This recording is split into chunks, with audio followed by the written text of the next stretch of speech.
why. I'll tell you, dear. Don't ever be afraid. Big Lou is here. 'Cause it's natural, natural, baby. That's what makes the world go round. Yes, it's natural, natural, baby. That's what makes the world go round.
This is 254 on the Ludlow swing, reporting a 984-2.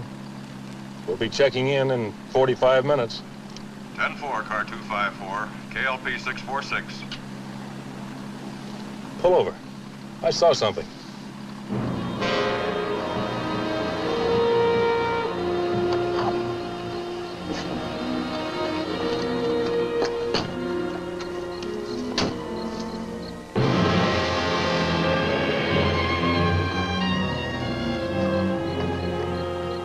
I'll report in.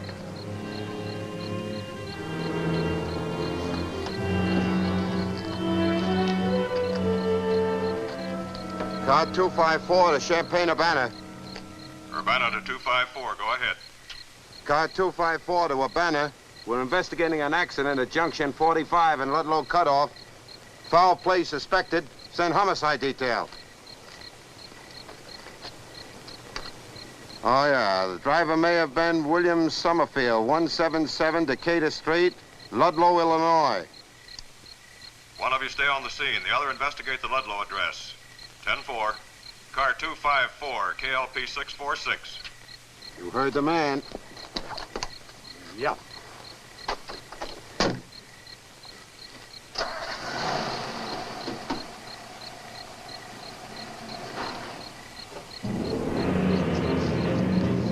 Looks like a girl's sweater.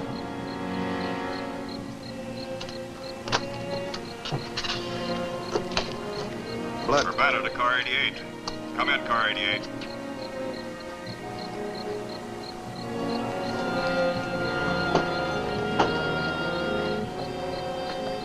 Car 88 to Urbana. McKenzie here. Go ahead. Car 254 has failed to report. Is that car in your area? No, not here. 10-4, car 88.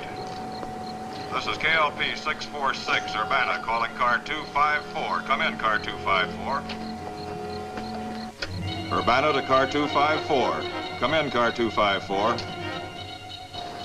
Urbana to car 254. Come in, car 254.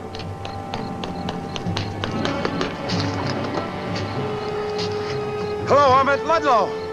The whole town's destroyed. Everybody's gone. You gotta do something. You won't believe this. Send help, lots of help, quick!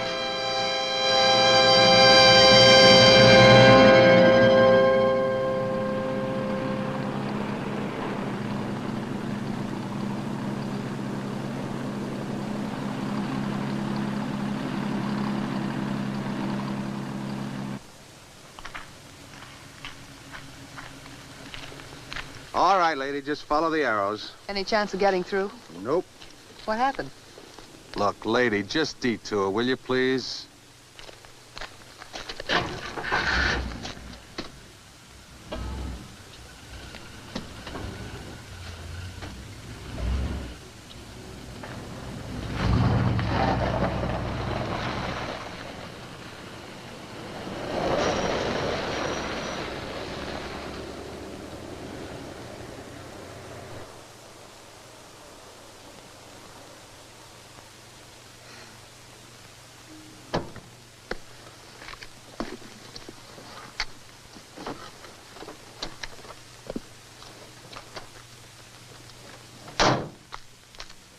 Tell him to take that detail out of there. The old man is sending a replacement. Right. I'm sorry, soldier. I should have explained. I'm Audrey Ames, National Wire Service. Yes, ma'am. How do I get there? Sorry, my orders are to let no one through. Well, that surely doesn't include the press. I'm sorry, ma'am. No one is what the old man said. Well, was it very bad? Many get hurt? Look, lady, you're not going to fish any information out of me. Now, why don't you get back on the main road? It's about a mile south.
Camera, ma'am. No pictures allowed. Look, you have no right to do that. Sorry, ma'am. I'd like to see your commanding officer, please. Where could I find him? You'll find him in Paxton. He headquarters there. I'll leave your camera at the roadblock.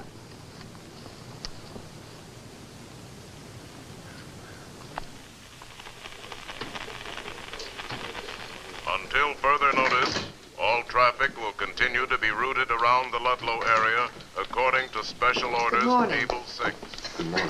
I'd like to see your commanding officer, please. Oh, I'm sorry, but the colonel's busy. Perhaps Captain Barton can help you.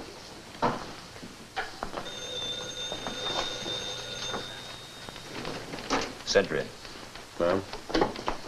This will cover the whole situation you asked for, sir. Thanks, Lieutenant. Sit down, please. Are you the Audrey Ames who covered Korea for that picture magazine? That's right. I read the book you wrote after the war. Liked it very much. Well, thank you. You're with National Wire Service now. I was on my way to Chinook Field to do a picture story on a new jet plane they're unveiling, and I ran into a roadblock. So? Well, Captain, there was a town beyond that roadblock. A town that isn't there anymore. Until we find out exactly what happened, we'd like to avoid publicity. You have any idea what happened? I'm sorry, Miss Ames. Captain, you can't suppress a story like this. We're not trying to, Miss Ames, but until we have more facts... Look, will you give us your word you won't release a story until we give the go-ahead? You have my word. Sometime during the night, the town of Ludlow was completely demolished. The town's population, about 150 people, vanished. Vanished? No bodies, nothing. Well, there must be some trace. I know it's hard to believe, Miss Ames, but a special detail combed through the wreckage for 2 solid hours and couldn't find a thing. Was it an explosion? We don't know. 150 people just don't vanish into thin air. We're still trying to find out what happened. If you'd like to sit in. Yes, thank you, I would.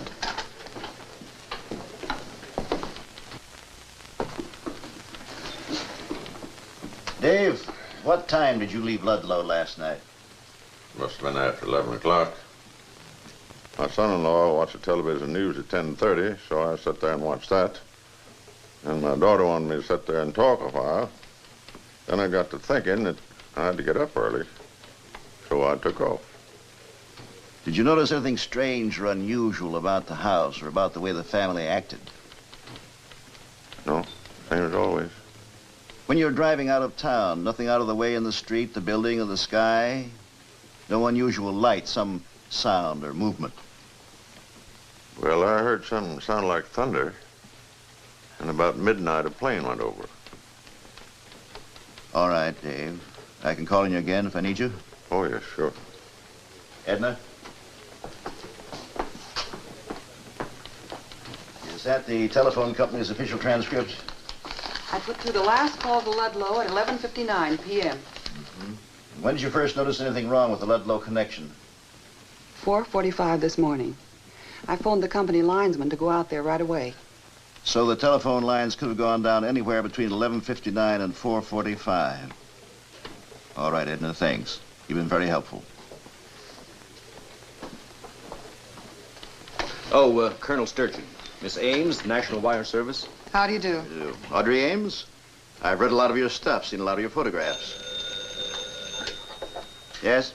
Set to go, sir, whenever you're ready. I'll be right there. I hope you understand our problem, our need to keep this quiet. Yes, Captain's briefed me. If anyone wants me, I can be reached in Ludlow by radio. Yes, sir. How's chances of me going along? Not this trip, maybe later. In any case, not until we know what's out there. Oh, by the way, Colonel, my camera was taken from me at the roadblock by one of your men. I'll give orders to have it released.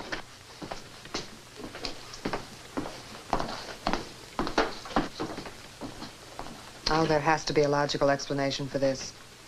A town of 150 people just doesn't disappear. This one did.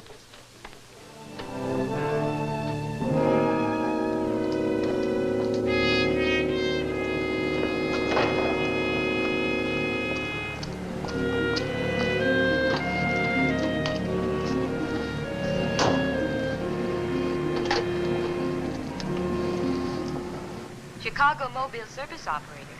I'd like to place a person-to-person call, please, to Mr. Norman Taggart, Editor-in-Chief of National Wire Service. The number is Murray Hill 44836. In what city, please? New York. Ord, you wind up that jet plane story already? I'm not on the jet story. Norm, listen, I'm on to something I think can be real big. Mm-hmm. Where? Oh. Brother. Huh? What do you mean we can't print it? I've given my word to hold off for a while. Now listen, Norm. A plane flew over Ludlow last night about midnight, just about the time the lid blew off. Check on it. And, check Washington. See if they had an atomic installation in the Ludlow area. Okay. Call me back as soon as you have anything, right? Goodbye.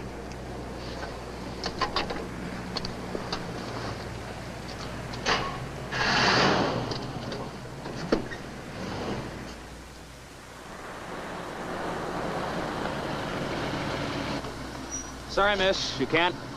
Oh, it's you again. I know I can't, but I'd like to have my camera back, please. Colonel Sturgeon said he was going to speak to somebody. Hey, Corporal. Matthias. She wants her camera back.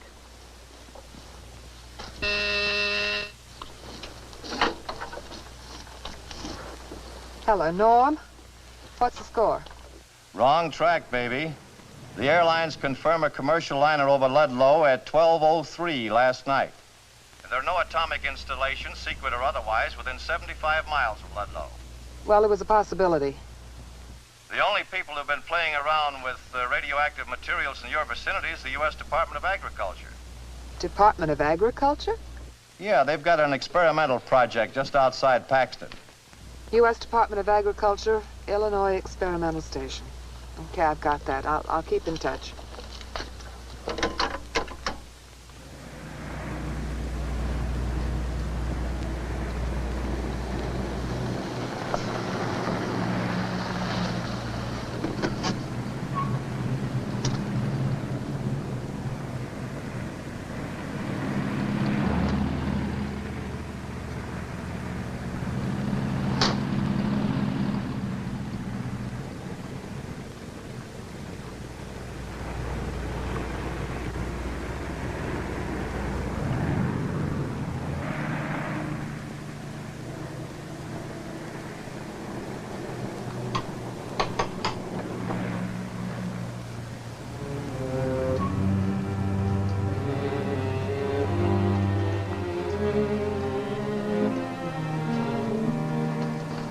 Excuse me.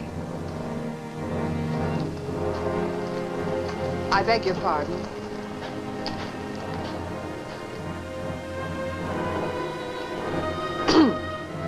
I beg your pardon.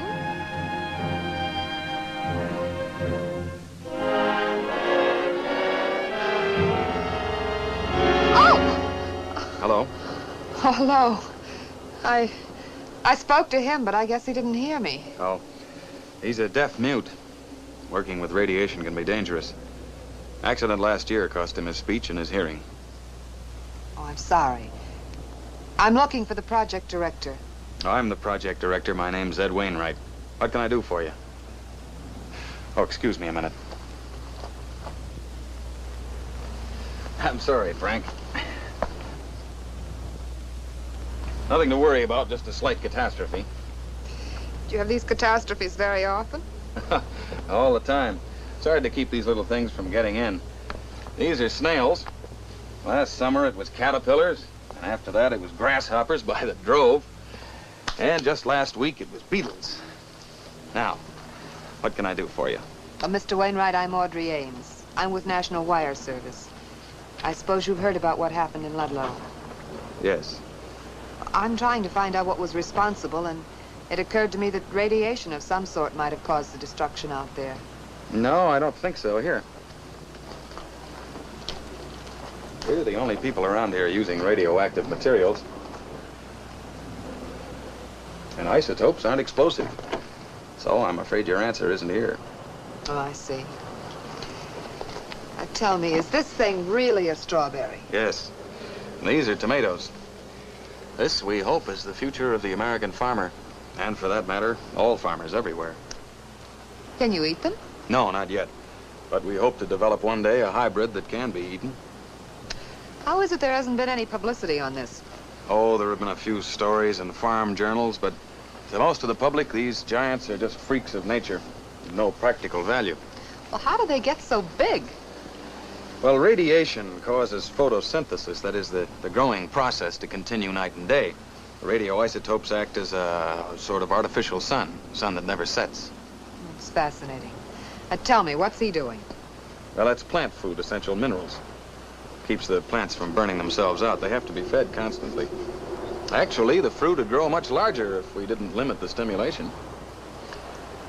Maybe you'd like to do a story on us. I'd be glad to tell you more about the work. Thank you very much. I'd be very interested, but, well, right now I'm working on this Ludlow story. Thanks again. Right. Goodbye. Bye.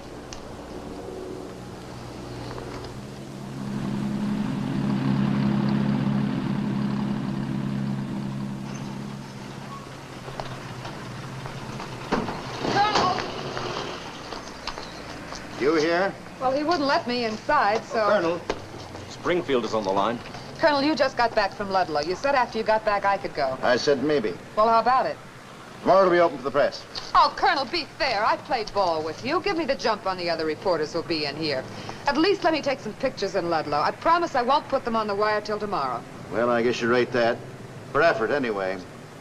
Barton, take Miss Ames to Ludlow. And I hope you have a strong stomach.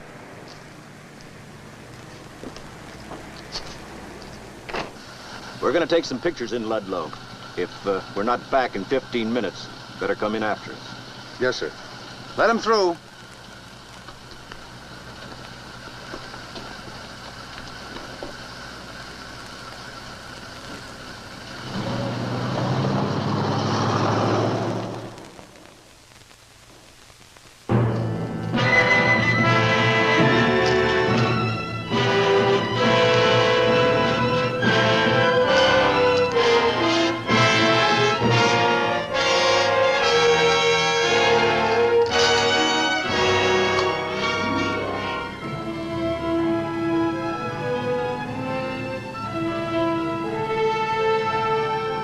I've had enough. Some people use calendars to tell age. I could use ruins to count mine. I was 25 when I went through Seoul after it was shelled. I was 20 when I took my camera into Cologne and Berlin after World War II. Must be used to it by now. Captain, there's some things you never get used to.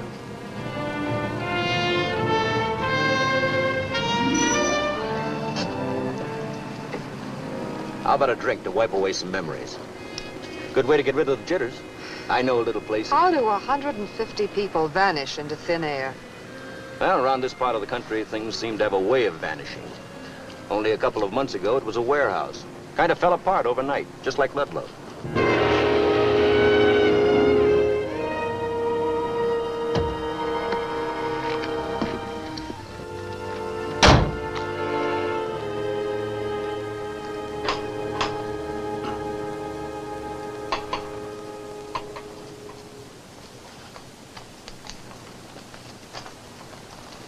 Hello, Frank. Hi, did you decide to come back and do a story on us? Well, no, as a matter of fact, I came back for some help. I'd like you to do me a favor. Anything I can. Remember the warehouse that was destroyed about 3 months ago? Uh-huh. I want you to take me to see it. Oh, well, I'd like to, but I've got too much work in my hands right now. How about tomorrow? 3 months ago, a warehouse was destroyed, and the one person in it vanished. This morning, Ludlow was destroyed. All the people in it vanished. Don't you see a possible tie-up? It's possible, I suppose. What do you want me to do? Just ride out there with me and take a look at it. I don't understand what good that'll do. The authorities investigated it thoroughly. The sheriff thinks in terms of crime and publicity. You're a scientist. You think in terms of cause and effect. Maybe you'll see something that the sheriff missed. That shouldn't be too difficult. Still, I don't know.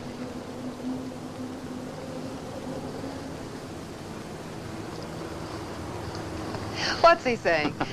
He says that your lips are easy to read, that your theory makes you a very bright girl in his book, and that he'd like to go along with us. Good.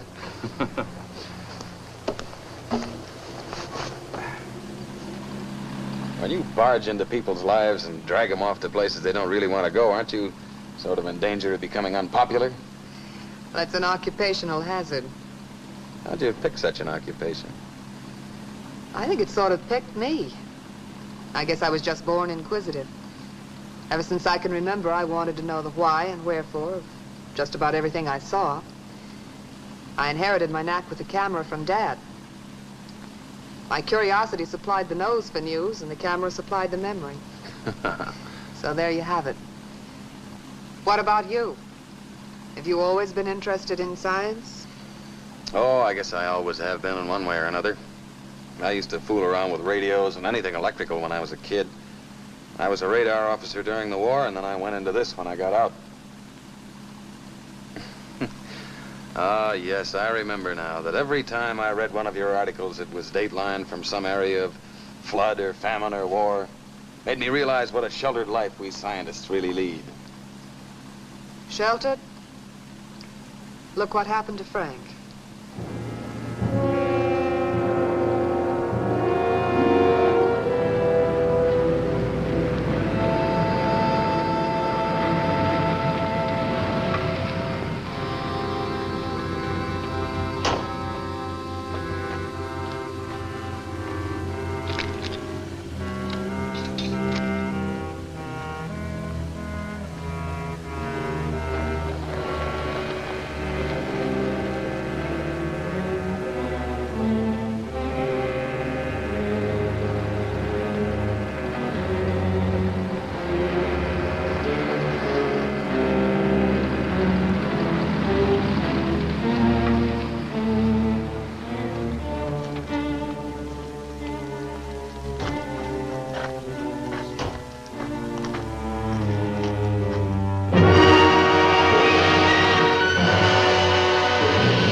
To me, as though some force had to push these walls out from the inside.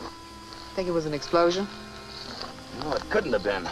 Any explosion big enough to destroy this warehouse would certainly have been heard in Ludlow. What was it they kept stored here? Wheat. Almost 1 million bushels. It's a lot of wheat. And there was surplus to keep the market from being oversupplied.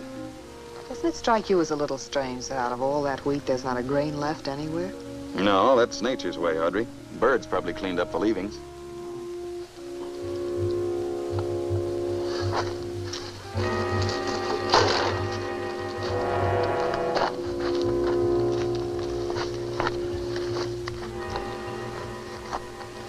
I see what you mean, Frank. What is it, Ed? You see how barren this ground is? Well, I don't know. I've seen horses leave it like this. This is deeper than horses go and much more thorough. Practically down to the roots. The horses pick and choose. They leave patches. But this is completely barren.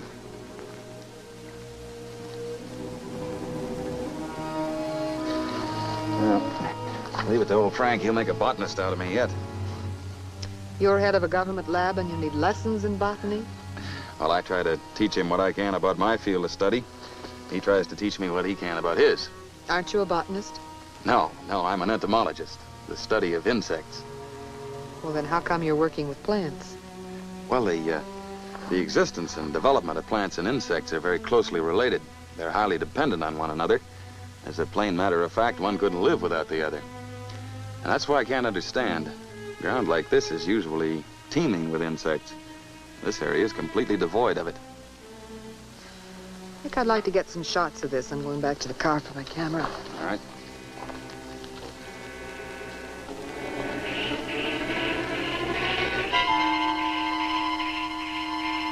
Here, let me help you. What was that? I don't know.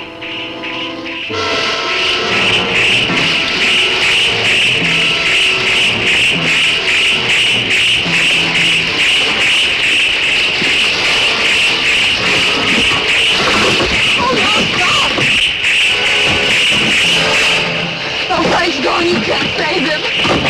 Get in the car.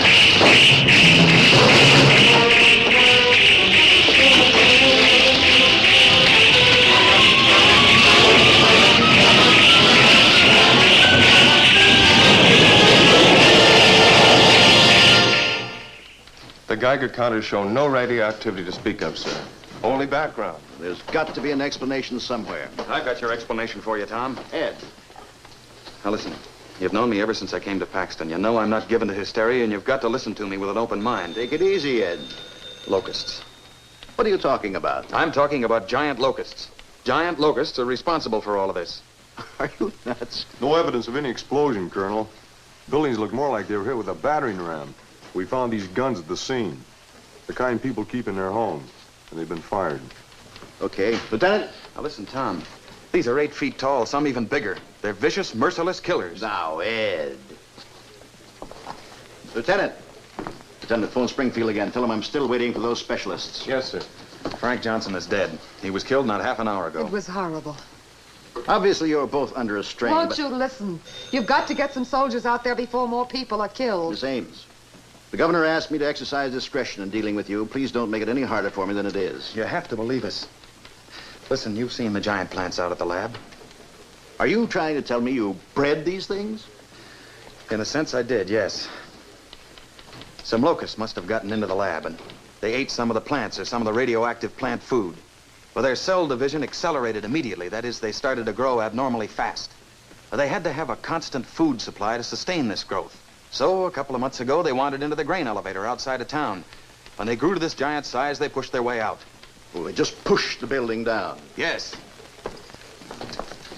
Each one of them has the strength of 10 men. There are probably 200 or 300 of them. So last night, not satisfied with eating the grain, they came to Ludlow. Yes.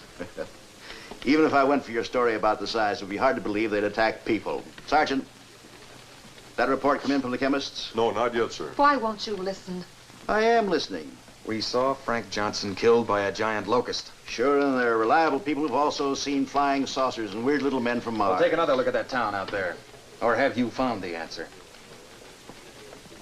Lieutenant? Yes, sir. I'm taking a detail out for a look around. You're to keep radio contact. I want 10 men. Get them on the truck. Yes, sir. All right, Ed.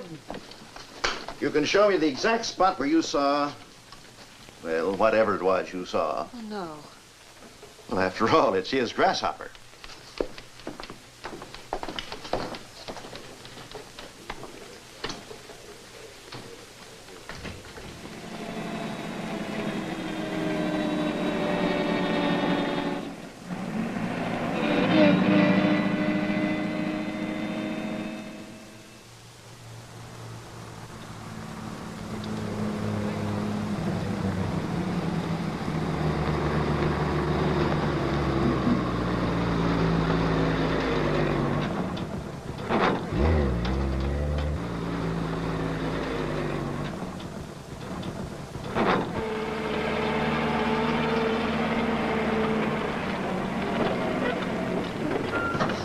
All right. Grasshopper, let's go. It is a rat.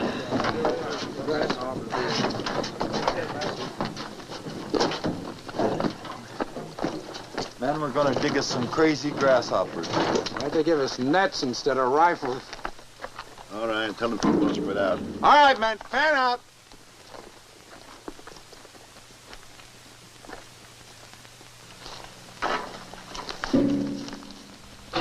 Here's the spot, Tom. Where's the body? There isn't any body. Just like Ludlow. All right, men, into the woods.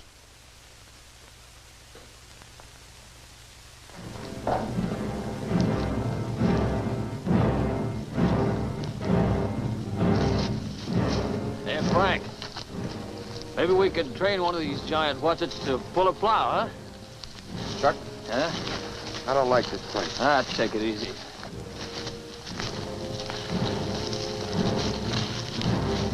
You know, grasshoppers are good eating. Yeah? Much did it catch you?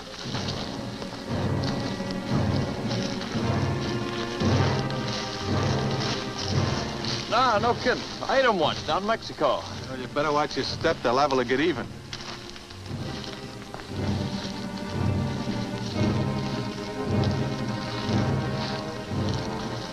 They must have seen something. Mr. Wainwright's a scientist. He's trained to see things right. Well, these days they blame the atom for everything. Bad health, bad crops, bad weather. Now it's grasshoppers. They couldn't have just dreamed up this guy Frank being knocked off. Ah.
Every available man. Also get some air support. We'll bomb them out of that forest. What are you gonna do? Going in there and wipe out every last one. They'll slaughter you. Not this time. I want light artillery brought up with Company H. You don't have enough men. There'll be 3 regiments out there tomorrow by 0300. You don't understand. You still don't have enough men. Not enough men for a couple of hundred locusts? There are more than a couple hundred. But you said before that was before I heard them screech. The noise they made convinces me there are more. How many are there? I don't know. There could be countless numbers. I think you better call in the regular army, Tom. Where would I get off calling for the regular army to handle some oversized grasshoppers? Why, they'd Section 8 me right out of the service. Lieutenant, you take charge of the east sector. Yes. Making a mistake, Tom.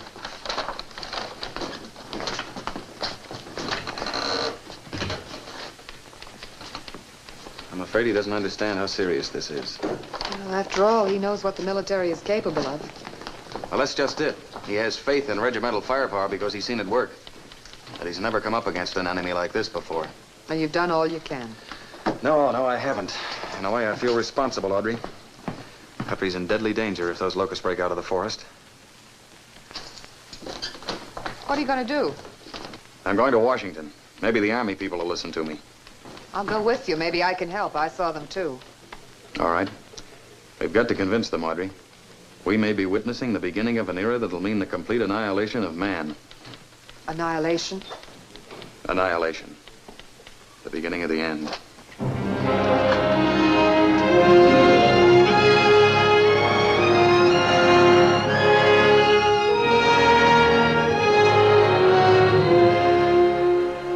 This, gentlemen, is the enemy. This locust, more commonly known as the grasshopper, is almost identical to the giant locust of Ludlow, except for its size and the fact that the giant's wings fail to develop. They cannot fly. The locust is intelligent, it's strong. Locusts follow a leader.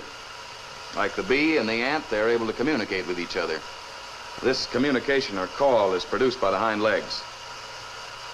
This is the 1956 Australian locust plague. Covered an area of 400 square miles.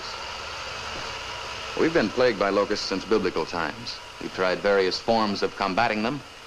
As a matter of fact, in our own country, the early settlers of the Massachusetts Bay Colony armed themselves with bundles of brush and drove millions of locusts into the sea. Now today, despite the fact that we've developed powerful insecticides, the locust still inflicts damages to the tune of $25 million in the United States alone. California, Colorado, Texas. Even this small locust will attack a man. It has two powerful jaws that are edged with sharp teeth. It will kill other insects and devour them. If no other insects are available, it becomes a cannibal, turning on its own kind.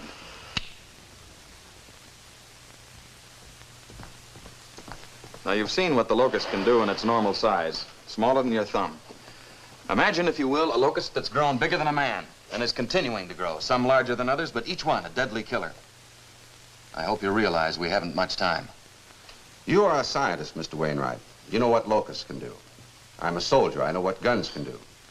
I feel secure the Illinois National Guard can handle this situation. Did you want to say something, General Hanson? No, sir. I was greatly impressed with your presentation, Wainwright. I'm sure all of us were. Thank you very much for coming. I'm afraid my presentation didn't impress you quite enough, General. I don't understand you.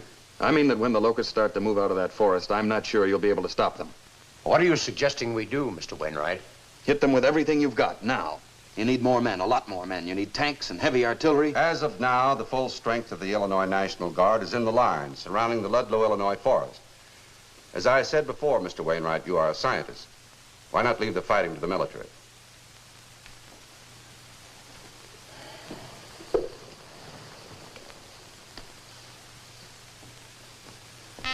Urgent call from Paxton, Illinois, sir.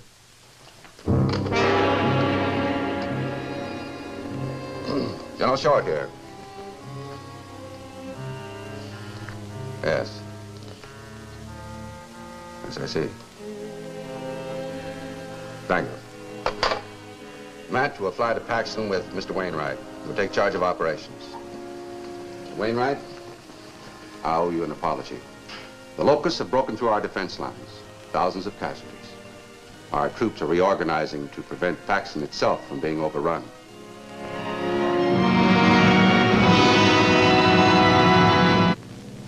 The hill position in the suburbs of Paxton must be held.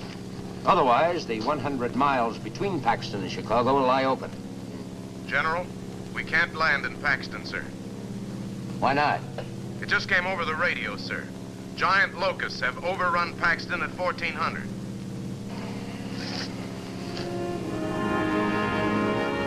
Head for Chicago. Yes, sir.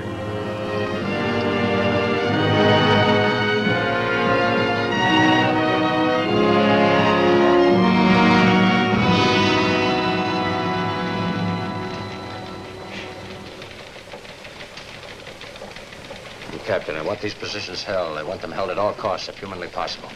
And Captain, have your map people immediately turn out 300 overlays, showing the Chicago defense line as tentatively set. Yes?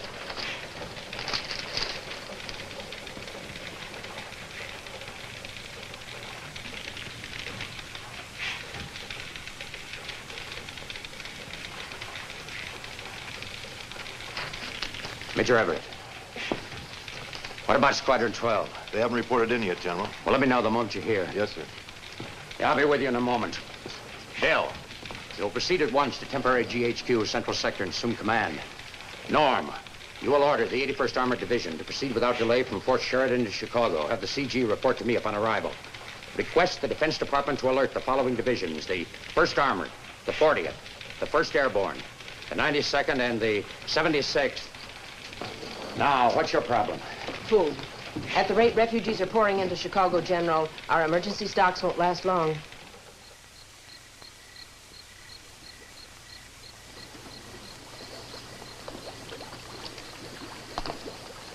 Toxaphene is one we haven't tried. How good is it? Almost as powerful as chlordane. All right, ship 2,000 gallons out to the base. Excuse me. Hello. Who's speaking? Squadron 12 just reported. They say they came down on the deck and practically drowned the enemy in insecticide. The chlordane didn't even slow them down. You'll have to come up with something stronger. I'll do my best, General. Goodbye. Stuff's no good. Forget it.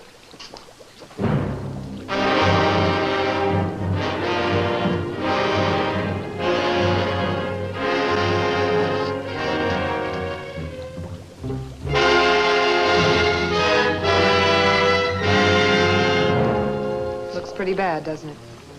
I thought you went back to New York. Well, the big story's here. Look, your editor called you back because it was too dangerous. I wanted to be here. Nothing we've done so far. Insecticides, fire, bombs. Nothing has done any good. There's so little time. Well, you're doing everything you can. Well, everybody is, but it's not good enough. The time will come when the beasts will inherit the earth.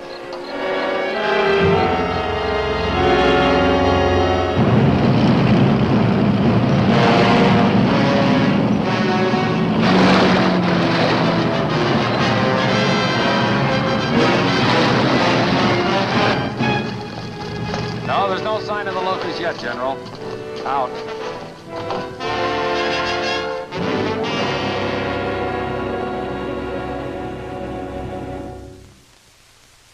And with an arc of 5 divisions to the west and south of Chicago, General Hanson is confident that he can keep the menace at bay.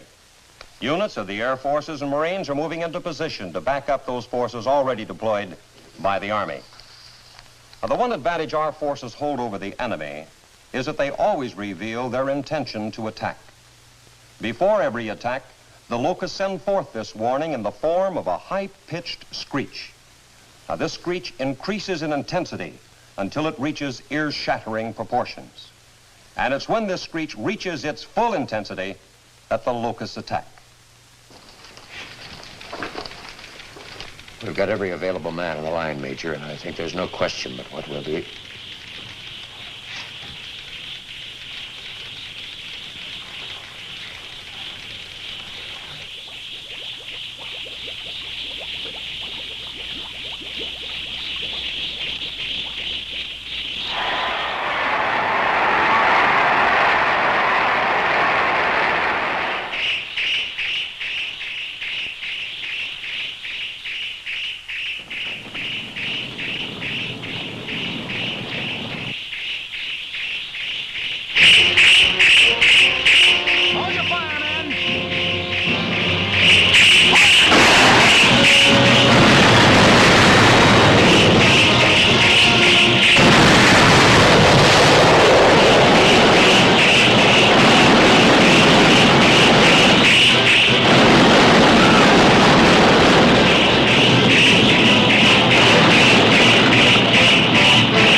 Still they come, wave after wave.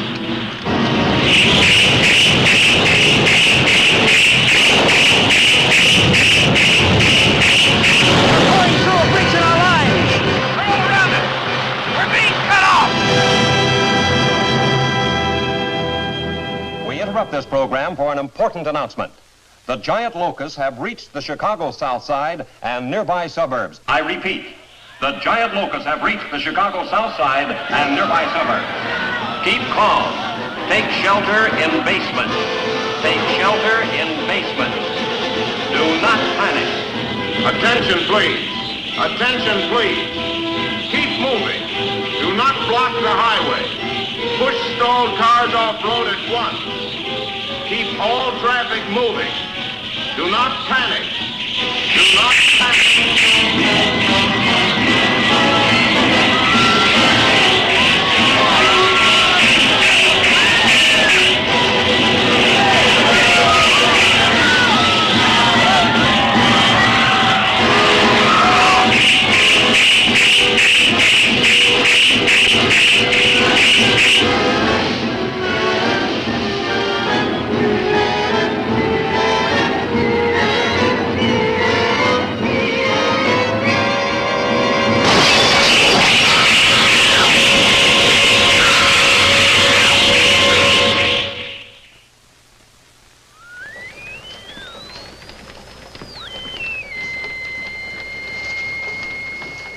General? Yeah, Miss Ames. Draw up a chair and sit down. I sent for you because of a new development that may be favorable to us.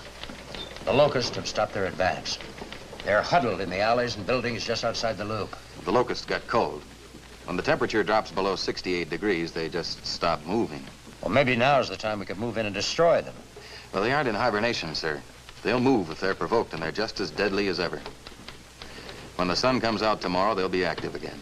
The Air Force is standing by with a B-52 loaded with an atom bomb. You can't drop an atom bomb on Chicago.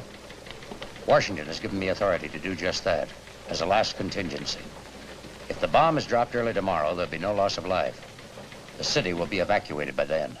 Well, what about the property? There'd be $1 billion worth of damage in a site that's too contaminated to rebuild on. I realize that. But if we don't drop the bomb, Chicago will almost certainly fall. The bomber crew is alerted for a drop at dawn. If we don't come up with something by then, I'll make a final check with Washington and relay they're okay. Isn't there a chance the locusts could die in the night of the cold? No, not at this time of year. Takes 24 hours of exposure at 14 degrees. Isn't there some way you could drive them into the lake? In Washington, you said the settlers did that. Settlers? Oh, the early settlers in Massachusetts did literally drive them into the sea. But they weren't dealing with giants. Wait a minute. We can't drive them. Not drive. But we could attract them. Attract. If we could reproduce their call, General, it might work. It just might work. A call for insects? Have you ever been duck hunting, General? The duck call? Yes. There's one for bees, too. They use it in apiaries. It might work. What do you need? Well, let me see. I need an audio oscillator. I need an two audio amplifiers, the most powerful you can get. I need an oscilloscope. I need some high-frequency radio equipment. And a boat. A fast boat. Whatever you need, we'll get. Well, there's one thing I have to get myself. Something that'll tell me when I've succeeded. What's that? A live giant grasshopper.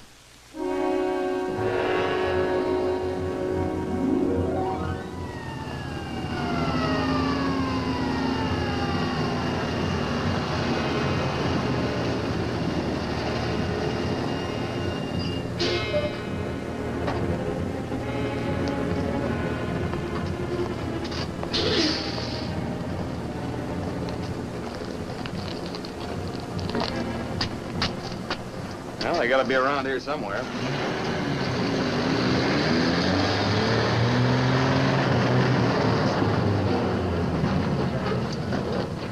All right, man, off the truck. I'd suggest that you send some of them that way and some down there, and you and I try the alley. Okay. You four men go that way, you men that way. Let's go.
It's lucky we got one of the smaller grasshoppers. They're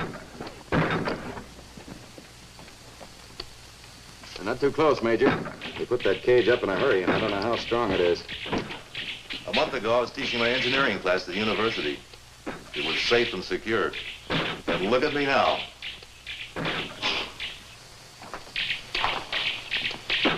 You know, I'm 37 years old, and all of a sudden I realized for the first time how much I've taken life for granted. I guess that's something you can't take for granted, Major. Ed, how will you know when you've got the right sound? He'll tell us. How? He'll react to it, and this polygraph will record his reaction. How long will it take? It's a matter of trial and error. Could take 10 minutes or 10 hours. We don't have 10 hours. We're dropping that bomb at dawn.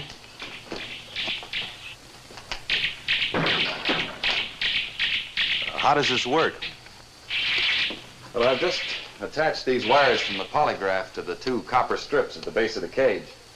Now, the locust, like every other living thing, has galvanic reflexes or electrical charges in direct ratio to its activity or emotional stimulation. I don't understand. Well, in other words, when we hit the correct sound or signal, the grasshopper will react to it, and the polygraph will record the change. Now, you notice how steady and regular the movement of the needle is now? Well, when we reproduce the grasshopper's call, the lines will become longer and highly irregular. It's like a lie detector test, isn't it? Uh-huh. But it's the first time a grasshopper ever got one. Now, if you'll keep your eye on the needle for any unusual jumps or dips, we'll get to work.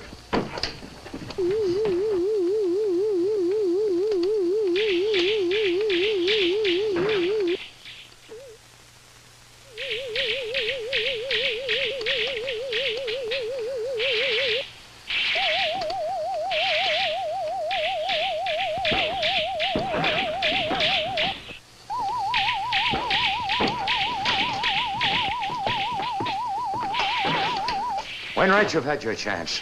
Now it's the Air Force's turn. Operator. Operator, this is a top priority call. Get me General Wagner at the air base.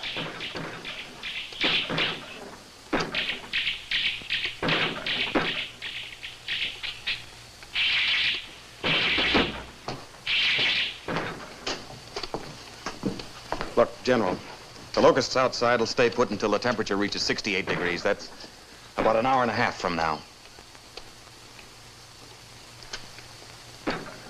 Wagner, Chicago has been evacuated.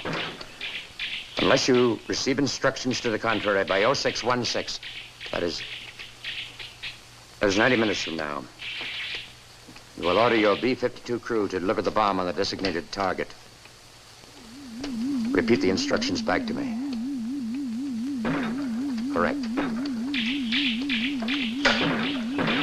There's no time to fool with that now. Major, get a detail of men up here to move this stuff. And bring some extra grenades. There's some in my staff car. There's a new lab set up for you at my new HQ outside the city. I can't move now. Well, you can't stay here, not with an atom bomb hanging over your head. I don't have any choice. Look, up to now, we've been using a filtered signal, and it hasn't worked. But it's just possible that the hearing apparatus of the locust can detect harmonic frequencies above the human range. Well, to test these frequencies, I need every minute that's left. If you'll just give me one man to replace Miss Ames. I'm staying. Well, look, this is no time to be worrying about a big story. I'm not worried about a story. Will you please leave before it's too late? No. Major, you and a detail of 2 men will remain here with Mr. Wainwright. I will station men at 3 observation posts. 1 in the suburbs, 1 near the Art Institute, and 1 on top of a downtown hotel. Also, a helicopter will spot from above. There will be a getaway car parked downstairs at the main entrance. I suggest you use it by 5:45 at the very latest. If you are successful, contact me at once so I can stop the bomb.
Look at this.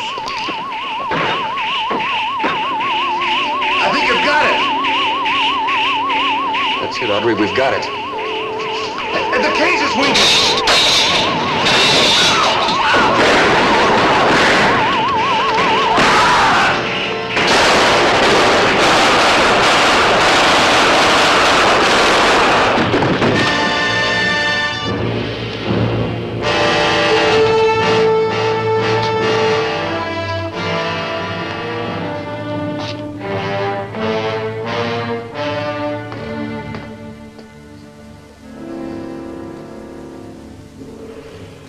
Cover him up. Get that thing out of here.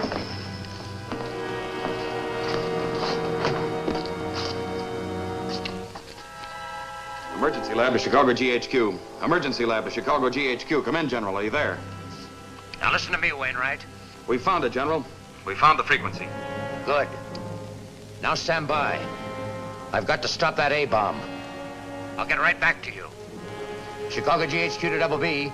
Chicago GHQ to double B. Chicago GHQ to double B. Over. This is double B. Come in, Chicago GHQ. Over. Hanson here. Your mission is canceled. Return to your base. Repeat the message. Over. Mission canceled. Return to base. Over. Chicago GHQ to emergency lab. Right here. The show is yours, Wainwright. All right, get that equipment on the lake in a boat, and I'll be your Pied Piper.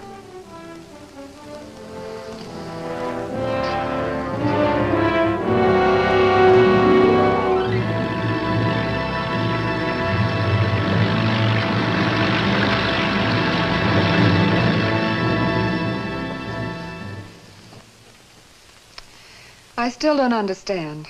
Why didn't you put the oscillator in the boat in the first place to send out the call? Why track them here? Because we'd never get them all. Here, look.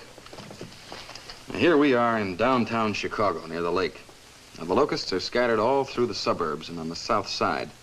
Now, we'll send out the call from here. Yes, but that's going to attract them to us, not into the water.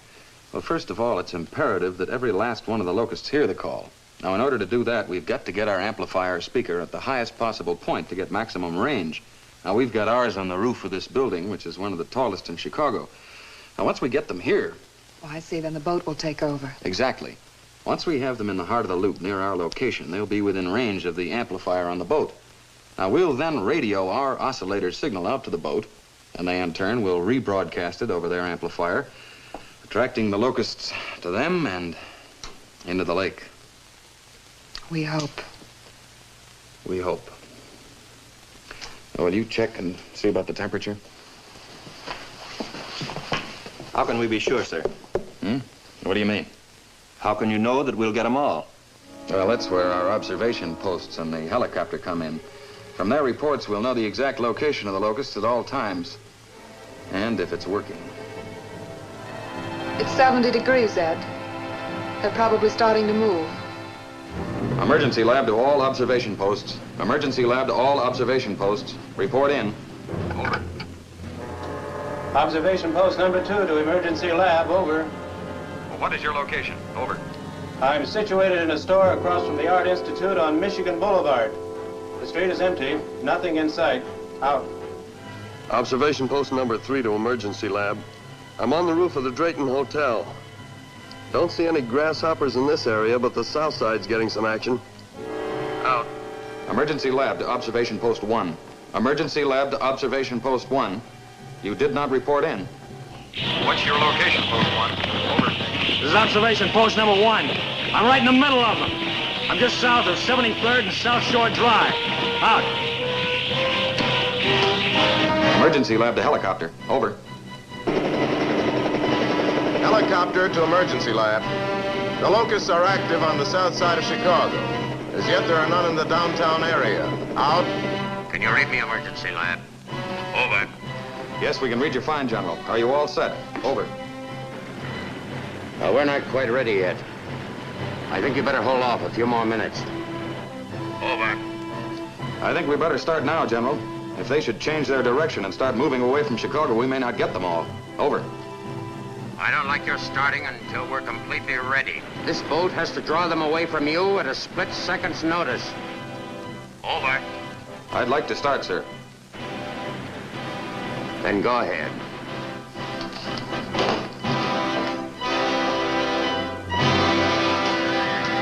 Sergeant. Yes, sir? Is that the wire that leads to the speaker on the roof? Yes, sir. Well, plug it into the amplifier, will you? Yes, sir.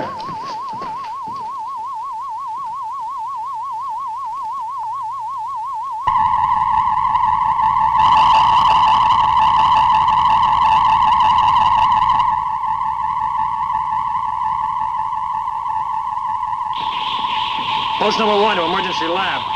The locusts are leaving this section. They're heading toward Chicago's downtown. Helicopter to emergency lab. The locusts are moving on the downtown area.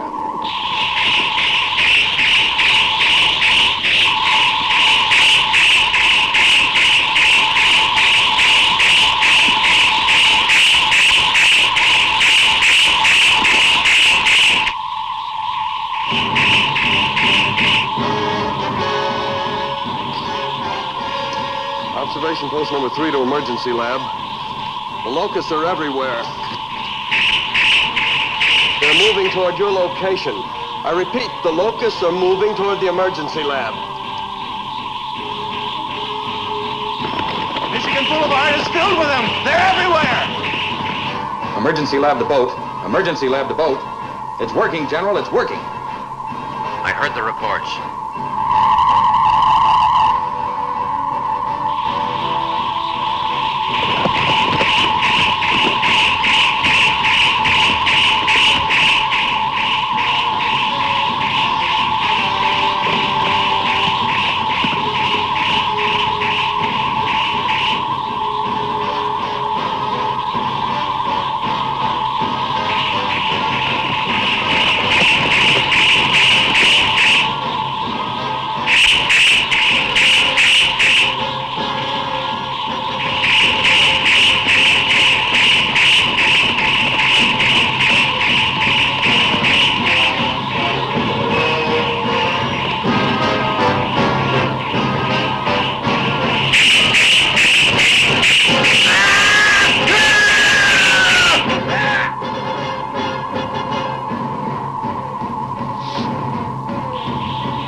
Wainwright to boat. Come in, please. Come in.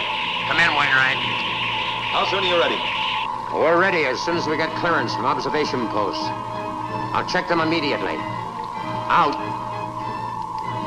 Boat to helicopter. They're still going in, sir, but it'll be a while before they all reach the downtown section. Wainwright, you'll have to hold out a bit longer. All the locusts haven't reached the downtown area yet. All right, we'll try.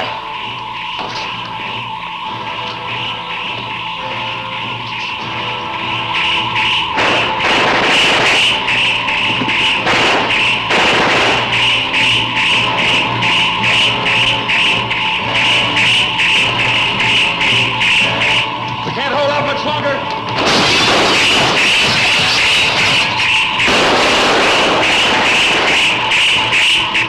Boat to observation post. Report. Over. Post number 1. All clear, sir. Post number 2. All clear, sir. Helicopter reporting. All clear, sir.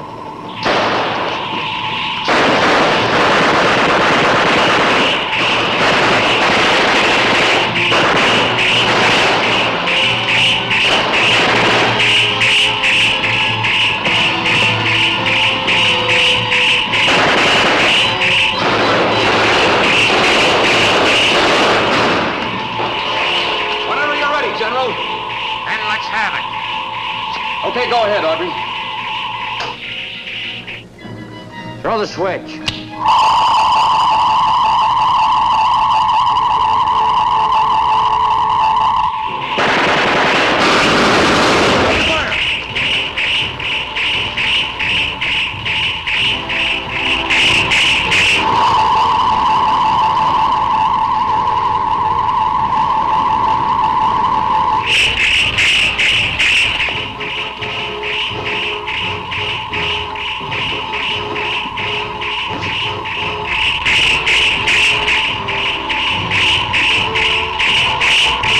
Helicopter to boat. General, they're responding. They're responding. They're swarming toward the water. They're climbing all over each each other, going into the water.